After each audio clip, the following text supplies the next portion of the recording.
नमस्कार, स्वागत है आप सबका। मैं पुनीत पाठक और आप देख रहे हैं छत्तीसगढ़ की खबरों का एक नया अंदाज। अब छत्तीसगढ़ की बारी। आपके साथ में पुनीत पाठक हूं। छत्तीसगढ़ की बड़ी खबरों पर विस्तार से नजर डालेंगे, लेकिन इस वक्त देश में छात्रों के लिए एक सबसे बड़ी खबर सामने आई है।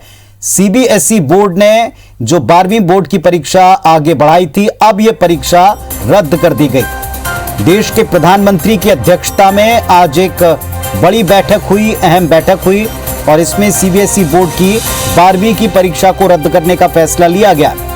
बैठक में प्रधानमंत्री नरेंद्र मोदी ने कहा कि छात्रों की सेहत इस दौर में पहली प्राथमिकता है, उनकी सुरक्षा पहली प्राथमिकता है और ऐसे माहौल में बच्चों को तनाव देना, उनको खतरे में डालना ठीक नहीं है।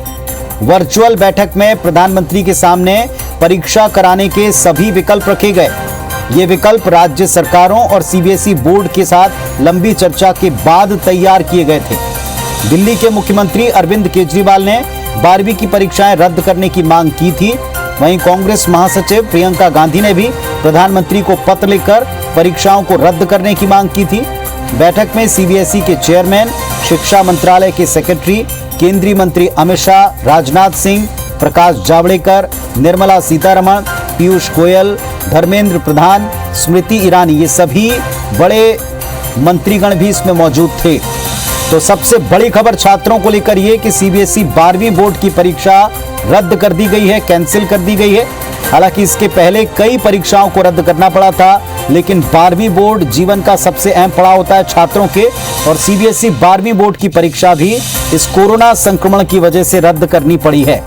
ऐसे माहौल में बच्चों को तनाव देना ठीक नहीं, उनकी जान की सुरक्षा सबसे बड़ी जिम्मेदारी है और इसी को देखते हुए परीक्षा को टालने का जो पहले फैसला था, इसमें कई विकल्पों के सामने रखने के बाद आखिरकार निर्णय हुआ कि अब इसको रद्द किया जाए। तो मुख्यमंत्री केजरीवाल और कई सारे कांग्रेस के लीडर इसकी मांग पहले कर चुके थे।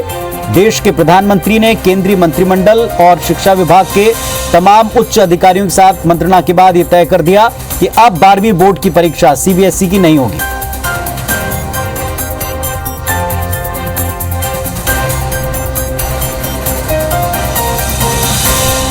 भी हुआ है, गलत भी हुआ है। एक्चुअली हमारा मतलब इतना सारा प्रिपरेशन किया, वो भी वेस्ट गया है, बट एक सेफ्टी के मेजर से देखा जाए तो ये हमारे लिए ठीक भी है। थैंक करना चाहूँगी जिसने भी एग्ज़ाम कैंसिल करे हैं।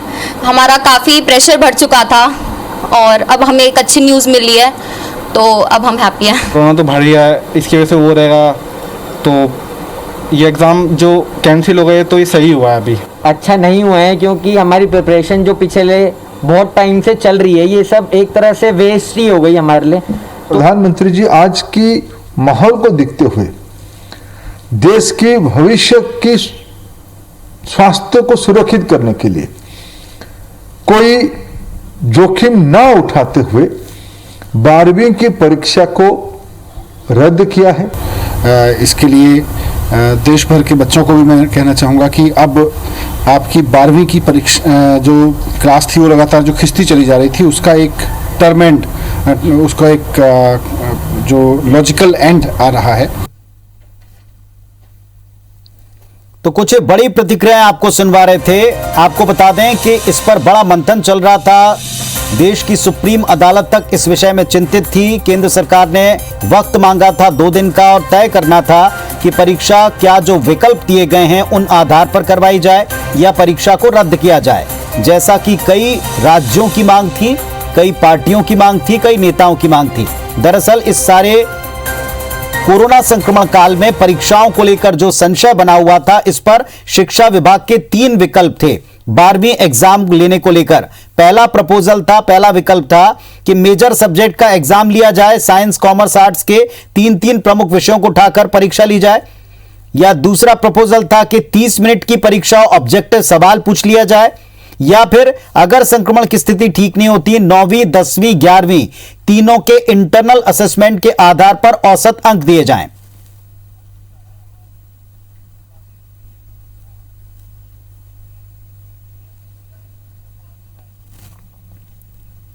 तो इन 3 विकल्पों पर विचार करना था, लेकिन केंद्र सरकार ने, प्रधानमंत्री ने कहा कि देश में बच्चों की सुरक्षा माता पिता का तनाव और इस समय उनको सुरक्षित रखना जरूरी था। विवेक पटैया हमारे सहयोगी हमारे साथ में जुड़ रहे हैं भोपाल से, उनका रुख करते हैं। विवेक, एक बहुत बड़ा तनाव था, बड़ा सवाल था कि क्या ये बोर्ड एग्जाम होगा, उन विकल्पों पर होगा जिनको प्रस्तावित किया था, लेकिन अब फैसला हो चुका है, अब प्रतिक्रियाओं का दौर है, पर अभी भी एक सवाल है कि आप असेसमेंट कैसे करेंगे?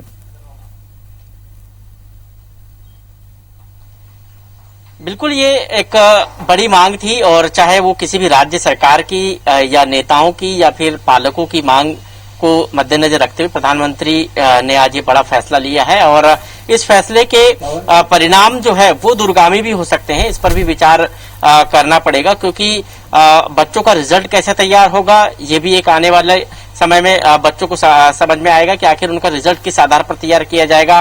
क्या उनके जो मूल्यांकन जो पहले हुए हैं, कई बार जो 6 मंथ 3 मंथ और आंतरिक मूल्यांकन के जो एग्जाम होते हैं उसके नंबरों के आधार पर क्या ग्रेडिंग तय की जाएगी या फिर और कोई विकल्प जो है सीबीएसई बोर्ड उठाता है रिजल्ट तैयार करने में, ये देखना होगा। लेकिन सबसे बड़ा सवाल यही है कि इस परीक्षा को रद्द करने के बाद भले ही आज एक राहत जरूर यहाँ पर मिली हो, क्योंकि जिस तरह कोविड संक्रमण पूरे देश में एक जो दूसरी लहर है वो काफी भयानक जो है मंजर रूप ले चुकी थी और ऐसी स्थिति में परीक्षा कराना जो है काफी जोखिम भरा हो सकता था और ये इसी के मद्देनजर कई राज्यों ने मांग की थी। पिछले दिनों जो लगातार सीबीएसई की परीक्षा को लेकर मानव संसाधन विकास मंत्रालय की तरफ से बैठक हुई थी, उसमें कई राज्य सरकारों के शिक्षा मंत्रियों ने सुझाव दिया था कि परीक्षा नहीं हो।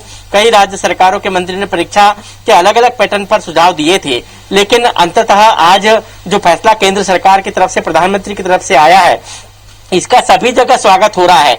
बच्चे भी इसको कहीं ना कहीं स्वागत कर रहे हैं क्योंकि एक जोखिम भरा जो है कह सकते हैं एग्जाम हो सकता था ये, क्योंकि जो तीसरी लहर की चेतावनी दी है वो बच्चों को काफी प्रभावित कर सकती थी। ये चेतावनी विशेषज्ञों की तरफ से थी और यदि कहीं इस एग्जाम के जरिए यदि बड़े एग्जाम में बच्चे बैठते हैं तो उसका कहीं ना कहीं खामियाजा भुगतना पड़ सकता था। इन तमाम विषय पर विचार करके ही चलिए विवेक अब जो सबसे बड़ा सवाल है ये सामने रहेगा कि दरअसल अब असेसमेंट कैसे करेंगे। शुक्रिया विवेक आपका हमारे साथ में जुड़ने के लिए। तो बड़ा फैसला हुआ, सीबीएसई ने 12वीं बोर्ड की परीक्षा जो लेनी थी वो नहीं होगी, रद्द कर दिए। प्रधानमंत्री के साथ मीटिंग में इसको तय किया केंद्र सरकार ने। रघुनाथ मुखर्जी डीपीएस के प्रिंसिपल महोदय हमारे साथ में जुड़ रहे हैं, बहुत स्वागत है आपका। एक बहुत दिनों से प्रश्न था, सवाल था कि सीबीएसई 12वीं बोर्ड का क्या होगा। प्रधानमंत्री जी ने बैठक करके इसको कैंसिल कर दिया, रद्द कर दिया, लेकिन अब जो विकल्प जिनको हम सुनते आए थे कि इन विकल्पों के आधार पर क्या असेसमेंट करें, किस तरह का निर्देश आ सकता है, क्या उम्मीद आप करते हैं?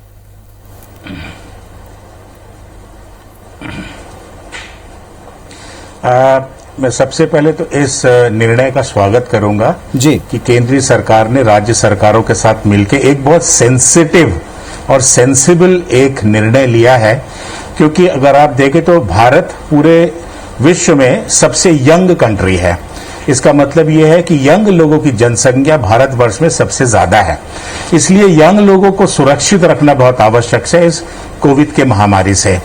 इस दौरान अगर हम इम्तिहान कराते और कहीं से धोखे से अगर ये स्प्रेड हो जाता तो हमको अफसोस करने का भी वक्त नहीं मिलता और एक बहुत भय का वातावरण बन गया है। तो इस निर्णय को मैं सबसे पहले स्वागत करूंगा।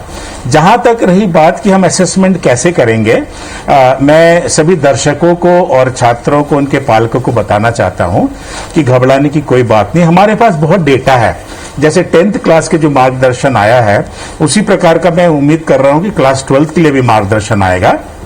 और हमारे पास ऑनलाइन एग्जाम हमने किया है साल भर, ऑफलाइन एग्जाम प्री बोर्ड किया है हमने। हमारे पास पिछले साल के 11वीं का रिजल्ट है, हमारे पास पिछले साल के 10वीं का रिजल्ट है बच्चों का, तो हम ये रेफरेंस ले सकते हैं। उसके बाद बोर्ड का जो क्लास 10th में निर्णय आया था कि आपके पिछले 3 सालों में जो बेस्ट रिजल्ट जिस साल में है उस रिजल्ट के पैरेलल इस साल का रिजल्ट बनेगा।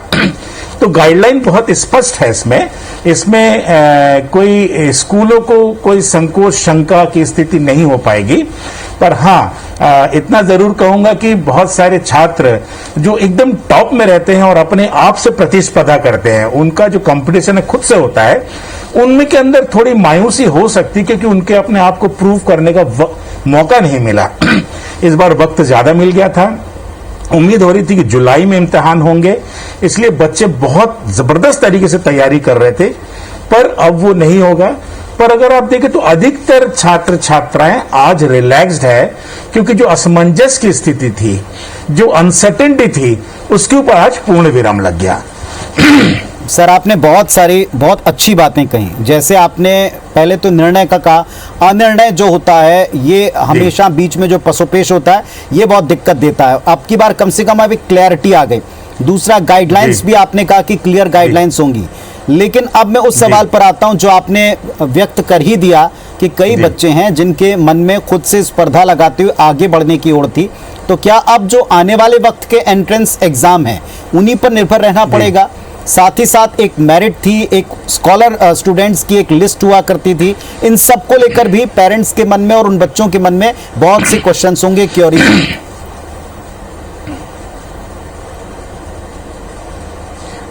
बहुत अच्छा पूछा आपने। देखिए, मेरे हिसाब से जीवन बहुत महत्वपूर्ण है। पहले हम जीवन को सुरक्षित करें।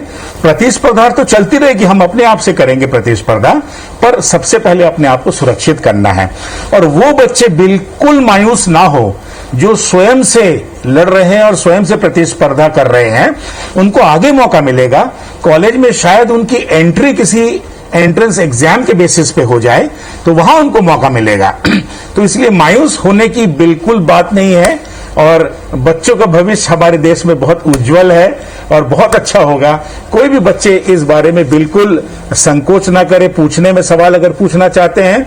अब मौका है बच्चों और पेरेंट्स को, जिस भी विद्यालय में पढ़ रहे हैं उस विद्यालय के शिक्षकों से, प्रिंसिपल से, वाइस प्रिंसिपल से चर्चा करें, क्योंकि बच्चों के दिमाग में अभी भी बहुत सारे प्रश्नवाचक चिन्ह लगे हुए हैं। और जब प्रश्नवाचक चिन्ह लगते हैं, उनको पता नहीं होता कि क्या होना है, तब बड़ी वल्नरेबल सिचुएशन बनती है। क्योंकि ये एज जो है, एडोलेसेंट एज है, इसमें बच्चे बहुत जल्दी परेशान हो जाते हैं, स्पेशली तब जब उनको ऐसा लगता है कि उनका जो भविष्य है वो डामाडोल हो रहा है। तो ऐसे बच्चे बातचीत करें अपने शिक्षकों से, प्रिंसिपल से, वाइस प्रिंसिपल से, अपने पेरेंट्स के साथ और काउंसलर के साथ, और बिल्कुल रिलैक्स रहें और अपने आप को सुरक्षित रखें। सबसे पहले ये ना सोचे कि सेकेंड वेव चला गया है, ये गया नहीं है, डॉर्मेंट है, इसको कम से कम हम न लाने दें अपने ऊपर। सर, अब एक सबसे रेलेवेंट सवाल, अब ऐसी परिस्थिति में अब निर्णय तो हो गया कि एग्जाम नहीं होगा, ये भी पता है कि गाइडलाइंस से उनके मुताबिक हमको रिजल्ट बनाना, बहुत सा डेटा भी है, लेकिन ये रिजल्ट आएगा कब? क्या अब इसकी तारीखें भी जल्दी आ जाएंगी? जी,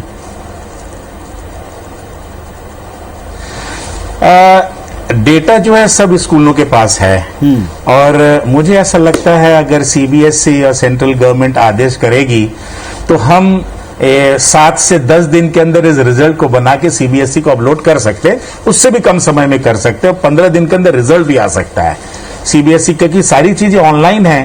टेक्निकली हमारा सीबीएसई बोर्ड बहुत एडवांस्ड है और बहुत अच्छे काम करने वाले लोग सीबीएसई में हैं। तो अगर सीबीएसई चाहे तो 15 दिन के अंदर बच्चों के हाथ में रिजल्ट होगा। चलिए, बहुत रिलैक्स करने वाली बातें आपने की sir, thank you so much, बहुत शुक्रिया आपका इस नाजुक दौर में बच्चों के और उनके पेरेंट्स की शंकाओं का समाधान देने के लिए।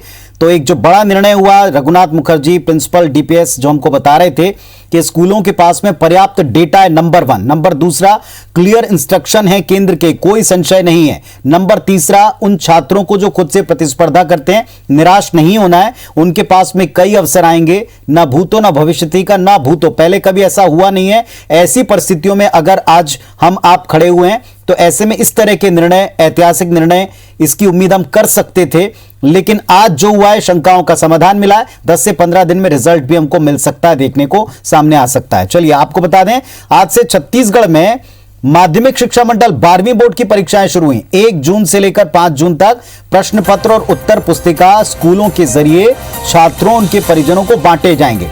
6 से लेकर 10 तारीख तक इनको जमा करने की प्रक्रिया होगी। वहीं पहले दिन ही छात्रों का रुझान बहुत ज्यादा रहा। 90% छात्रों ने अपनी उत्तर पुस्तिका और प्रश्न पत्र स्कूलों से ले लिया है। कई स्कूल ऐसे हैं जहां सभी बच्चों ने अपने प्रश्न पत्र और उत्तर पुस्तिकाएं एकत्रित कर ली हैं, मतलब 100% बच्चों ने कुछ स्कूलों में ले लिया है। कोरोना संक्रमण संबंधित गाइडलाइन का पालन करने का निर्देश दिया गया था। उसे देखते हुए स्कूलों ने अलग अलग प्रबंधन किए। जिन स्कूलों में छात्रों की संख्या ज्यादा है वहां विषयवार काउंटर्स बने थे। सभी छात्र अपने अपने विषय के काउंटर पर गए, प्रश्न पत्र, उत्तर पुस्तिकाएं लेने का काम किया है और आगे भी जारी रहेगा। मास्क लगाना सब बच्चों के लिए कंपलसरी किया गया है। हमने सेक्शन वाइज अलग अलग काउंटर बनवा दिए। तो जैसे हमने 12 काउंटर बना के रखे हैं, तो उसमें क्या है कि एक जगह भीड़ इकट्ठी नहीं हो पा रही है और बच्चों में कॉपी और वो लेने का इतना ज़्यादा उत्साह था कि सुबह से ही बच्चे आ गए थे और लगभग उसमें से 80% से ज़्यादा बच्चे ले जा चुके हैं। तैयारी हमने 4-5 दिनों से भिड़कर अच्छे से कर ली थी। प्रत्येक बच्चे के लिए लिफाफे तैयार है। 5 प्रश्न पत्र, 5 मुख्य उत्तर पुस्तिका, 5 सप्लीमेंट्री उस लिफाफे में डली है। प्रत्येक बच्चे के लिफाफे के ऊपर उसका संकाय, उसका रोल नंबर लिखा है। बच्चों को सोशल डिस्टेंसिंग से खड़ा किया जा रहा है और उनको उत्तर पुस्तिकाएं और प्रश्न पत्र दिए जा रहे हैं। छात्र संख्या बढ़ने पर उन्होंने एक अच्छी व्यवस्था की। मल्टीपल स्कूल में एक बड़ा ऑडिटोरियम हॉल है, वहाँ पे सोशल डिस्टेंसिंग से बच्चों को बैठा दे रहे हैं।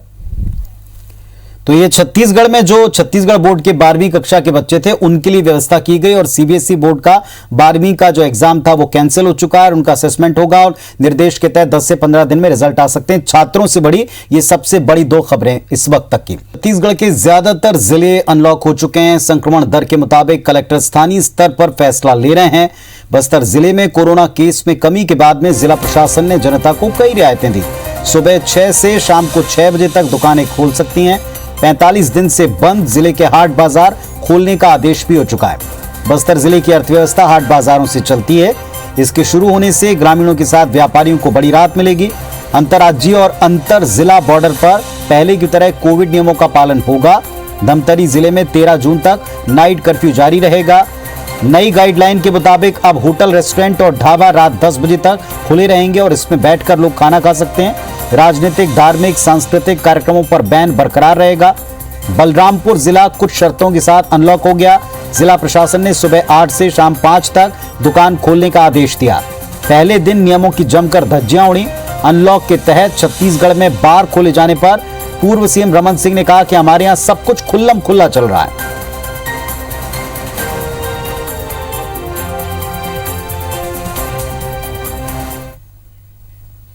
हमारे यहाँ तो खुला खुला मैदान चल ही रहा है भाई। अब तो बार को दे दिया, मगर कौन सा प्रतिबंध था? वो ऑनलाइन में ज्यादा, ऑनलाइन नहीं था, ऑफलाइन ही चल रहा था। खुला खुला बिक्री चल रही थी। अब खुलेआम हो गया है। उसमें जिस प्रकार से लाइनें लग रही हैं शराब की दुकान में, मैंने एक ट्वीट किया था, वो तो चिंताजनक है। उसको ऑनलाइन ही कर दो तो ज्यादा बेहतर। तो इस बुलेटिन में फिलहाल इतना ही। खबरों अपडेट्स के लिए आप देखते रहिए IBC 24। नमस्कार।